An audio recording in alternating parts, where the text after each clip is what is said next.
एक संकलन निकल रहा है, पूजन विधन भक्ति वगैरह सब। उसका अहोभाग्य में मैंने दादा को क्यों याद किया है, किस बात के लिए कि जो कर्तावाद वाली भक्तियां थीं, समझ में आए ना, और स्तरहीन और फिल्मी गुणों की और नकल की हुई ऐसी भक्तियों से वे बड़े दुखी थे और वो हमेशा उस पर प्रहार करते रहे।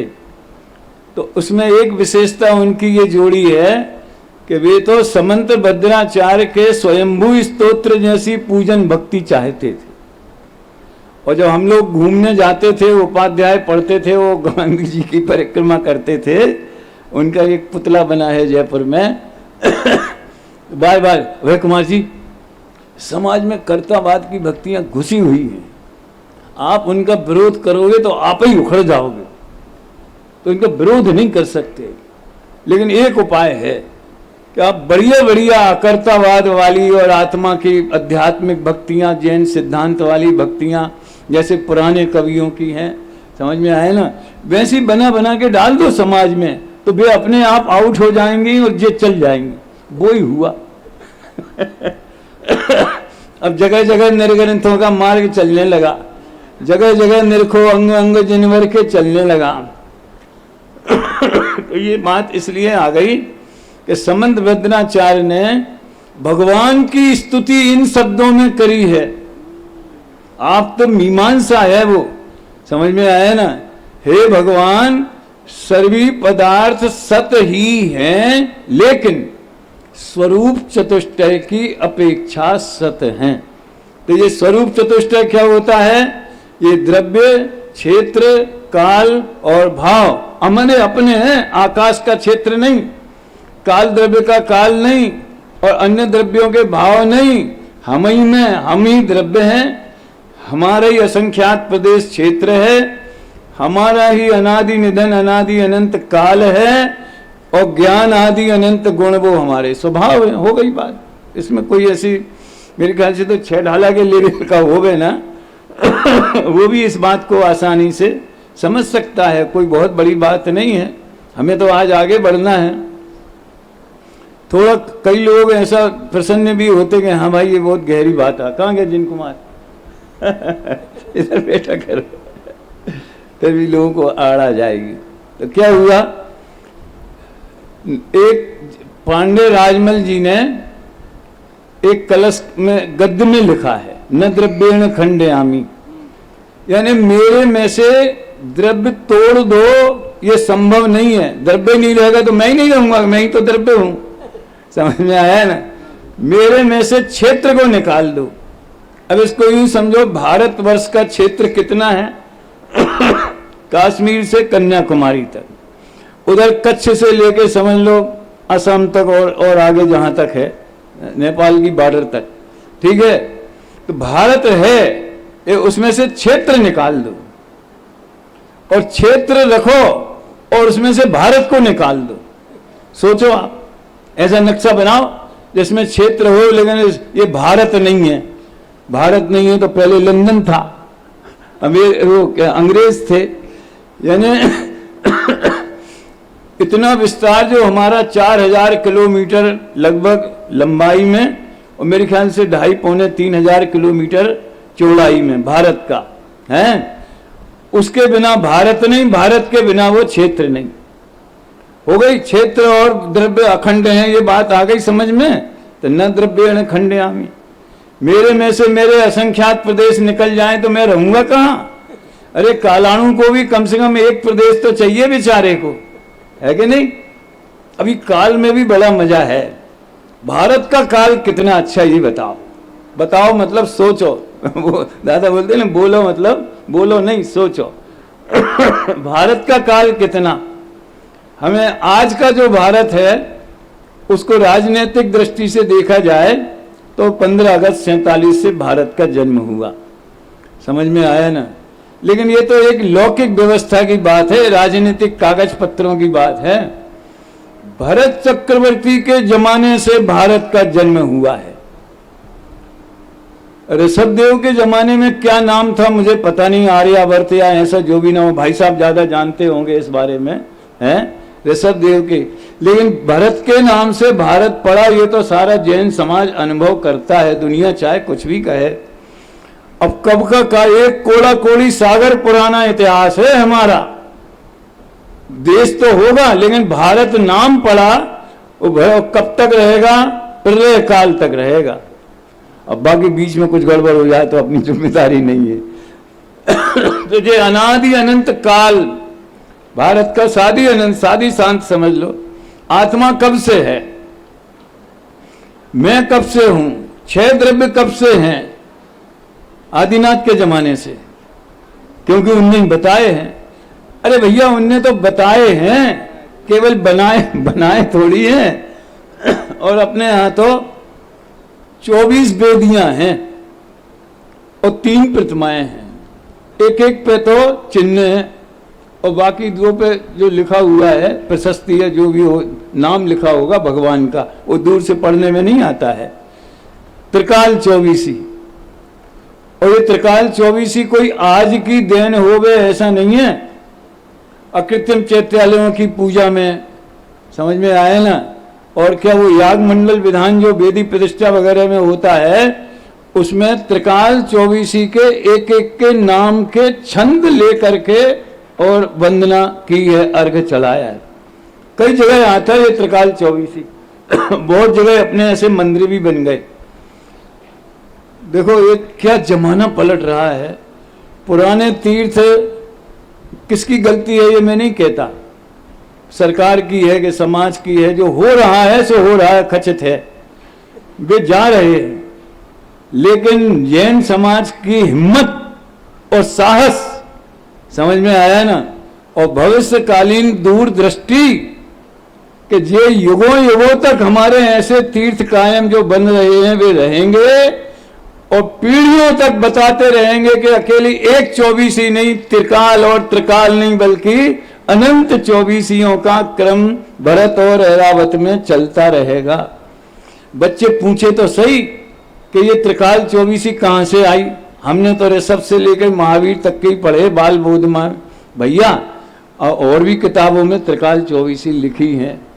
तो कहने का आशय ये है आत्मा का काल 6 द्रव्य कब से हैं? त्रिकाल हैं, समझ में आया ना। और एक बात और सुनो, त्रिकाल 24 का प्रचलित अर्थ तो ये है कि वर्तमान के पहले वाली, समझ में आया ना, उसमें भी अंतिम शायद अजित वीर थे, हैं, और भविष्य के पहले वाली, इसके बाद वाली, महापद्म से प्रारंभ होकर वो भी अजित वीर तक शायद। लेकिन भूत में अकेले एक ही 24 क्यों ले रहे हैं? अनंत 24 हो गई तो त्रिकाल में वे भी शामिल हैं। अब अनंत की प्रतिमाएं तो हो नहीं सकती, तो एक ही की हो गई, समझ में आया ना। आत्मा या प्रत्येक द्रव्य अनादि अनंत है, वो उसका काल है। अब द्रव्य को रखो और काल को निकाल दो। जैसे मान लीजिए मेरी उम्र 72 साल की है, तो वो इस पर्याय का काल हुआ उदाहरण के तौर पर, और मैं द्रव्य हूं असमान जाति पर्याय वाला उदाहरण में। अब मैं तो हूं लेकिन 72 साल नहीं है, वे मेरे से अलग हैं, ये कैसे संभव है? तो वस्तु में से यानी द्रव्य का स्वयं का नाश नहीं होता, यानी द्रव्य में से द्रव्य नहीं निकल सकता, क्षेत्र नहीं निकल सकता और काल नहीं निकल सकता। और भाव निकाल के देखो, मिश्री में से उसकी मिठास निकाल दो, नींबू में से उसकी खटास निकाल दो, नीम में से उसकी कड़वास निकाल दो, जीव में से चेतना ने, जीव रखना, जीव को कायम रखना और चेतना निकाल देना, तो न भावे न खंडयामी हो गया। बड़ा बढ़िया, बहुत मार्मिक, इसी ने याद दिलाया था। ये आए थे सवेरे भाई साहब, वो भी है। मैंने कहा चलो वो खुराक भी है। संजय कठिन तो नहीं पड़ता है, संजय को तो नहीं पड़ेगा, किसी को पढ़ता हो तो हाथ ऊंचा करो, तो मैं और मेहनत करूंगा, प्रशिक्षण शिविर में बैठूंगा। वो कौन कौन से होते वो भाव वासन ये जीवनोपयोगी आया कि नहीं? दोनों तत्व आए कि नहीं इसमें? भाव भाषण और जीव। और तीसरा कौन सा है? पारिभाषिक, वो अलग।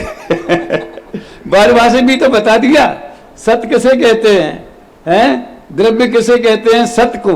सत किसे कहते हैं? सत को दो तरीकों से बताया है प्रवचन पंचास्तिकाय में, प्रवचन सार में, पंचाध्यायी में, तीनों में। एक तो उत्पाद वे द्रोयुक्तम सत और दूसरा द्रव्य क्षेत्र काल भाव वो सत। तो इस तरह से ये व्यवस्था समझने लायक है। तो मुझे तो ये बात इसलिए यहाँ प्रासंगिक आ गई कि आचार्य देव ने प्रतिज्ञा की कि मैं तुम्हें एकत्व विभक्त आत्मा। सुनो भैया, आप जो सामने बैठी बहनें वो कुछ अच्छी कॉपी पेन भी लेके बैठी हैं, बाद वाली भी बैठ सकती हैं। एक एक पॉइंट थोड़ा सा लिख लोगे तो आपको कठिन नहीं लगेगा। क्या है कि एकत्व विभक्त आत्मा बोलो, या शुद्ध आत्म परम शुद्ध निश्चय का विषय ज्ञायक भाव बोलो, परम पारणामिक भाव बोलो, अनेक नाम जिसके हैं। और नयों की भाषा में शुद्ध नय का विषय, द्रव्यार्थिक नय का विषय, वो नय को छोड़ो। मैं ज्ञायक हूं तो मैं जीव द्रव्य हूं, अनादि अनंत काल है, असंख्यात प्रदेश क्षेत्र है। और चेतना, चेतना लक्षण बोलो, चेतन को है उपयोग रूप, समझ में आया ना? तो चेतना लक्षण बोलो, ज्ञान स्वभाव बोलो, इत्यादि इत्यादि, वो सब एक ही बात है। वो उनने प्रतिज्ञा करके ये बात याद दिलाई कि ज्ञायक एक भाव है। और कैसा है? फिर से आप गाथा पाठ करें, अपन गाथा शुरू करते हैं। बोलना सभी सावधान हो जाएं। मेरी ख्याल से किसी को ये कहने की जरूरत नहीं है कि गलती से जूते चप्पल पहन के आ गए हों। इस सभा में तो इतना अनुशासन है ही, ले हाथ जोड़ के सावधान हो जाएं। ये ग्रंथ का मंगलाचरण है, ये समय सार का मंगलाचरण है। न विहोदियपमत्तो नपमत्तो जान गोदुजो भावो, नपमत्तो जान गोदुजो भावो, एवं भणन्ति शुद्धम, एवं भणन्ति शुद्धम, नादो जो सो दुसो चेव, नादो जो सो दुसो चेव। थोड़ा संस्कृत का भी आनंद लो। नापि भवत्यप्रमत्तो, नापि भवत्यप्रमत्तो, न प्रमत्तो ज्ञायकस्तु यो भावः, न प्रमत्तो ज्ञायकस्तु यो भावः, एवं भणन्ति शुद्धम्, एवं भणन्ति शुद्धम्, ज्ञातो यः सतु सचैव, ज्ञातो यः सतु सचैव,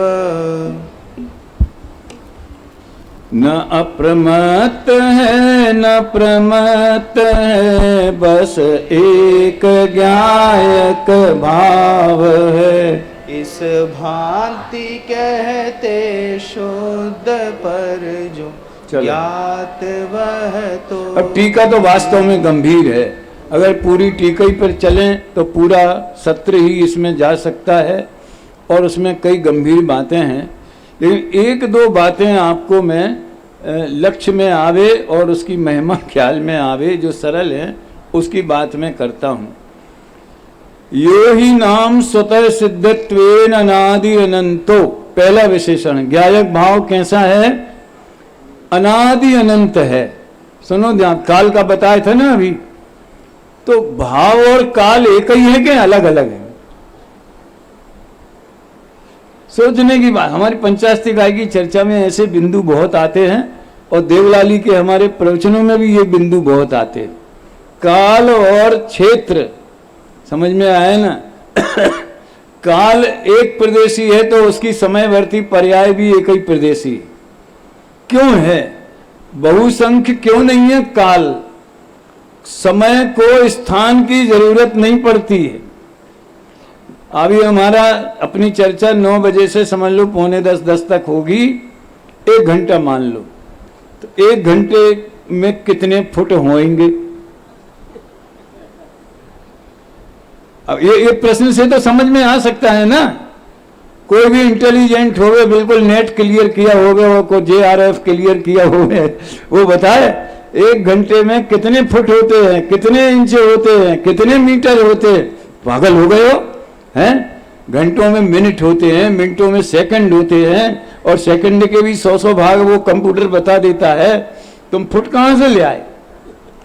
मतलब क्षेत्र वाला पॉइंट अलग है और काल वाला पॉइंट अलग है। अभी क्षेत्र में काल को ढूंढो।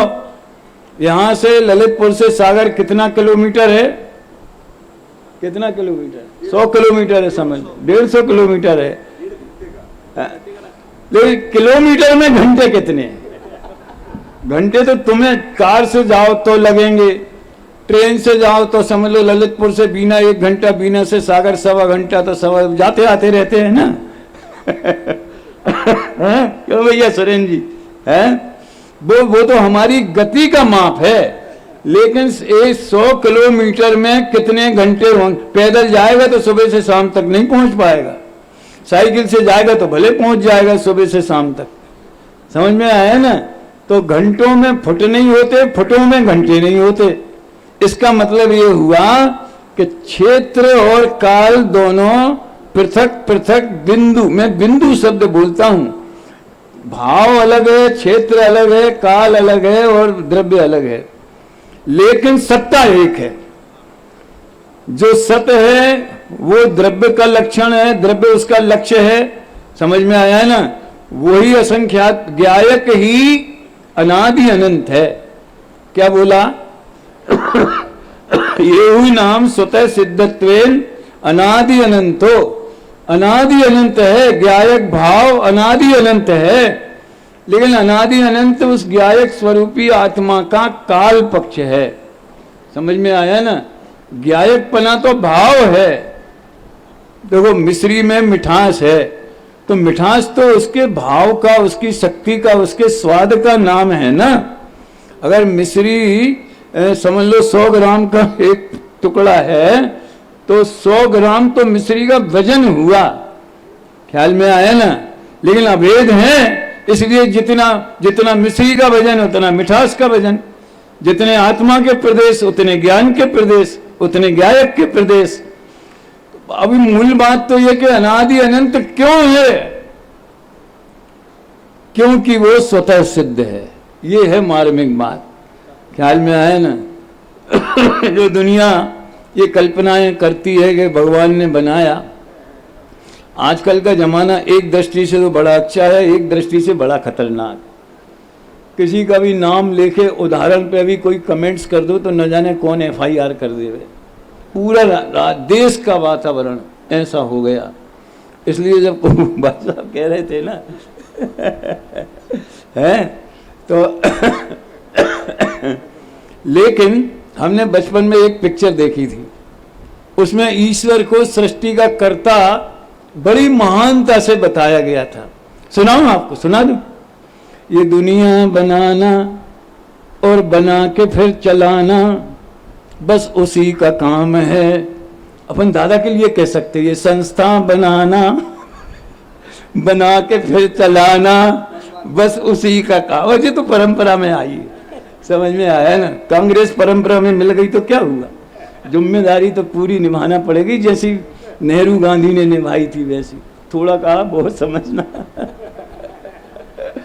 ये दुनिया बनाना और बना के फिर चलाना बस उसी का काम है, बड़ा जोरदार उसका इंतजाम। 5वीं 6वीं पढ़ते होंगे तब की बात। और पिक्चर का नाम भी था कण कण में भगवान।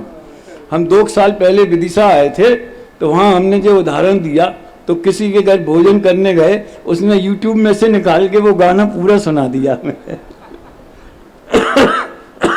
उसके अंतरा में ज्यादा तो मुझे याद नहीं है, एक फूल भी खिले नहीं, एक पत्ता भी हिले नहीं उसकी मर्जी के बिना। गजब का ये जहान है, बिन खंभ का मकान है। कौन सा है? बिन ये आकाश। कोई पिलर है यहां से वहां तक? टूट गया तो? अरे नहीं टूटेगा, ये उसकी रचना अद्भुत है। और हमारे यहाँ जन्म घुट्टी में ये पढ़ाया जाता है। अभी हम शुरू करेंगे, आप सब बोलना। कि नहु न करे न धरे को, बोलो, सट द्रव्य सो लोक माही बिन समता, दुख सहे जीवनित। देखो भैया, अध्यात्म का रस आगम के पात्र में पिया जाता है। फिर से, अध्यात्म का रस आगम के पात्र में पिया जाता है। आगम का जैसे मुनिराज तो पानी पात्र में हार लेते हैं, पात्र नहीं हो गया तो रस पान कैसे करेंगे? ये बात कहाँ से आ गई? ऐसे अद्धर में से नहीं टपक गई। पहली लाइन आगम व्यवस्था को बता रही है, दूसरी लाइन उसमें से परमार्थ निकाल रही है, अध्यात्म बता रही है। कौन सी है पहली लाइन? किन्हू न करे न धरे को, सट द्रव्य मई न हरे को। यानी ये वस्तु व्यवस्था है, आगम वस्तु व्यवस्था के आधार पर चलता है और अध्यात्म प्रयोजन के आधार पर चलता है। जो चीज आगम में व्यवहार में से कही जाती है, निमित्त की मुख्यता से कि कर्म के उदय से विकार हुआ, आगम उस अध्यात्म उसे निश्चय की बना देता है कि निश्चय से विकार पुद्गल का है। अब बोलो, ऐसे कई कथन हैं, जिन आगम में ऐसे कई कथन हैं। तो जो दूसरी पंक्ति है ना, 6 द्रव्य काय के लिए बता रहे, ये अनादि अनंत हैं, 6 द्रव्य हैं। तो पहले तो ये समझ लो कि अनादि अनंत हैं तो कोई किसी का कर्ता हरता धरता नहीं है। तो हमारी पर्यायों का भी कोई दूसरा कर्ता धरता हरता हो गए, ये कैसे संभव है? लेकिन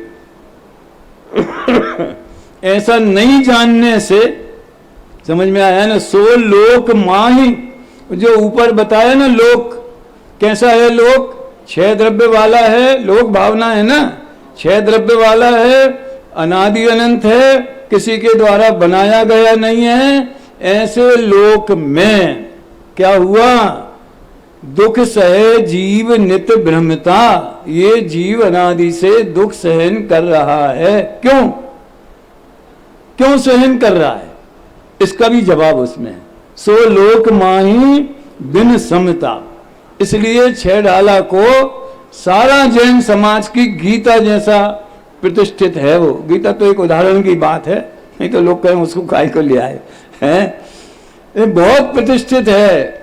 और कभी कभी तो मैं एक बात कहता हूं, 6 ढाला और समय सार दोनों यदि चुनाव में खड़े हो जाएं तो 6 ढाला बिल्कुल 400 पार हो जाएगी।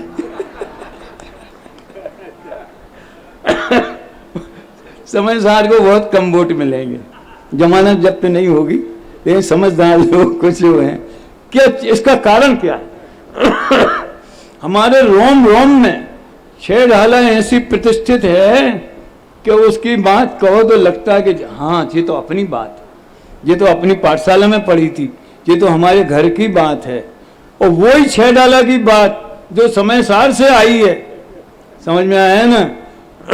उसे समय सार की भाषा में कहें तो वो किसी पंथ विशेष की लगने लगती। ये मुसीबत है। जैसे उन्होंने कहा, जिन्हें पुण्य पाप नहीं कीना, आत्म अनुभव चित दीना, ये भी है ना। और एक वो पुण्य पाप फल माय अरख बिलख मत भाई, यह पुद्गल पर जाय उपज बिन से थिर नाई। हाँ, ये तो अपनी बात। और कहेंगे शुभ कर्म सुशील है, ऐसा तुम कैसे कह सकते हो, जो संसार में प्रवेश कराता है। पुण्य पाप दोनों बंध के कारण हैं, दोनों आत्मा से भिन्न विकारी परिणाम है। तो लगता जी बहुत ऊंची बात है। वो 6 ढाला की बात हमें हमारी पहली क्लास की लगती है, इसलिए 6 ढाला ज्यादा है। लेकिन अपन तो अभी तो समाज में स्वाध्याय का स्तर तो वास्तव में बहुत बड़ा है, इसमें कोई शक नहीं है। ये जो 20-25 सालों से जो हमारे छात्र लोग जगह जगह विधान कराते हैं, तो पहले दादा कहते थे पूजन और विधान में क्या अंतर है? पूजन में हम भगवान को अपनी सुनाते और विधान क्या बोलते हैं, स्वाध्याय में भगवान की सुनते हैं। अभी वो पूजन विधान ऐसे हो गए कि उनमें ही स्वाध्याय उन्हीं ने खुद भर दिया। समझ में आया? तो इसलिए कोई कठिन बात नहीं लगती है। स्वतः सिद्ध होने से ये बात ध्यान में रखना, स्वतः सिद्ध है। यानी अगर कोई बनाता तो बनाने का उसमें तिथि लिखी जाती है, इस जैसे अपने मंदिर में लिखते हैं इस तारीख को इसकी पंच कल्याणक प्रतिष्ठा हुई, इस तारीख को बना, ये काम इस तारीख को हुआ। ऐसे ये विश्व कब बना। और टोडरमल जी ने तो 5वें अध्याय में बहुत मीमांसा की है ईश्वर कर्तृत्व की और जयसेनाचार्य की टीका के आधार से। तो किसी ने बनाया नहीं है, माने अनादि अनंत है, नित्य उद्योत रूप है। ख्याल में आए ना। अब उद्योत माने प्रकाश, उद्योत माने चमक में, जैसे चंद्रमा वगैरह के प्रकाश को उद्योत कहते, सूर्य के प्रकाश को आताप कहते। तो सूर्य के प्रकाश जैसी गर्मी नहीं है, प्रकाश तो है, लेकिन चंद्रमा के उद्योत जैसी शीतलता है। जो हो नित्य उद्योत रूप है, यानी चेतना स्वरूप है, कभी विनाश नहीं होता इसलिए अनंत है, नित्य उद्योत रूप है इसलिए क्षणिक नहीं है, स्पष्ट प्रकाशमान ज्योति है, ऐसा ज्ञायक एक भाव है। और इसमें भाव को दादा ने सिंगल इन्वर्टेड कॉमा में लिखा है। ये भी कितने ध्यान देने की बात है, सिंगल इन्वर्टेड इतना सा वो लगा देते ना ऊपर टोपी दो तरफ। ये ज्ञायक एक भाव है, ये स्पष्ट प्रकाशमान ज्योति है। प्राय हम ऐसा सोचते हैं कि तो अनुभव में आता नहीं है, आजकल अनुभव तो हो नहीं सकता है, लेकिन ये बहुत अधूरा चिंतन है, वास्तव में नहीं हो सकता है ये। हम तो भैया देखो हमारे साथी वीर सागर हैं, उनने अपने नाम के आगे सियादवादी रहा, हमने उनकी आप्त मीमांसा की क्लास पूरी विद्यार्थी बन के सुनी जब वो आती थी ऑनलाइन। तो नहीं हो सकता है, जब तक लगन नहीं हो तब तक नहीं हो सकता है, ये अपेक्षा है। लेकिन स्वयं अंतर में विराजमान है कि नहीं है, और इसमें कोई कठिन बात नहीं है। सुनो, मान लो वेदी के आगे पर्दा लगा दिया, कभी कभी वो होता है ना विधान वगैरह में, हाल जैसे यहाँ लगा दिया, तो भगवान का चले गए क्या? अरे पर्दे के पीछे देखो 24 घंटा विराजमान है, जिसको दर्शन करना हो इधर से कर ले। बात समझ में आई? पर्दा हटाओ तो भगवान तो प्रकट है ही है, भगवान को प्रकट नहीं करना है, वो तो अनादि अनंत प्रकट है ही अपना भगवान आत्मा। मोह का पर्दा हटाना है, ख्याल में आए ना, मोह का पर्दा हटाना है। तो इस तरह से स्पष्ट प्रकाशमान ज्योति का अर्थ ये है कि चेतना स्वरूप निरंतर प्रवाह रूप विद्यमान। ये कभी सुना आप लोगों ने? ललितपुर वालों ने शायद सुना होगा, आपने तो सुना होगा। हे प्रभु ध्रुव की ध्रुव परिणति के पावन जल में कर स्नान, शुद्ध अतीन्द्रिय आनंद रस का करो निरंतर अमृत पान। स्पष्ट प्रकाशमान ज्योति है और अनादि अनंत है। अब दोनों को मिलाओ, सुनना कठिन नहीं है भैया। स्पष्ट प्रकाशमान ज्योति यानी चेतना लक्षण वाला, यूं समझ लो, और वो अनादि अनंत है। तो चेतना भी प्रति समय गंगा नदी के समान बहती बहती बहती बहती अनादि अनंत प्रवाह रूप रहेगी कि नहीं रहेगी? नहीं तो त्रिकाल कैसे रहेगी? तो ध्रुव का प्रवाह, ध्रुव में चेतना का प्रवाह। प्रमोद जी, अब जिन्हें पहली बार सुना उन्हें भी विचार करें तो समझ में आ सकता है, बहुत से लोगों ने कई बार सुना है, इसलिए आनंद की तरंग उछल जाएगी। स्पष्ट प्रकाशमान ज्योति ऐसा ज्ञायक एक भाव है। ये अर्ध विराम हुआ, अभी पूर्ण विराम नहीं हुआ। उसमें जो उन्होंने प्रतिज्ञा की थी एकत्व भक्त आत्मा की, तो टीकाकार ने ज्ञायक भाव के विशेषण बता करके पहले उसका परिचय दे दिया। अब दूसरा पक्ष भी बताना उचित है, उसकी आगे चर्चा करेंगे कि कर्म पुद्गलों के साथ एक रूप है। क्या है वो? 6 डाला में गाता है ना एक, जल पय ज्यों जिए तने मेला पे भिन्न भिन्न। उसकी चर्चा अपन कल करेंगे, अभी समय हो गया इसलिए यही विराम लेते। अभी अर्ध विराम समझना, पूर्ण विराम तो न जाने कब लगेगा।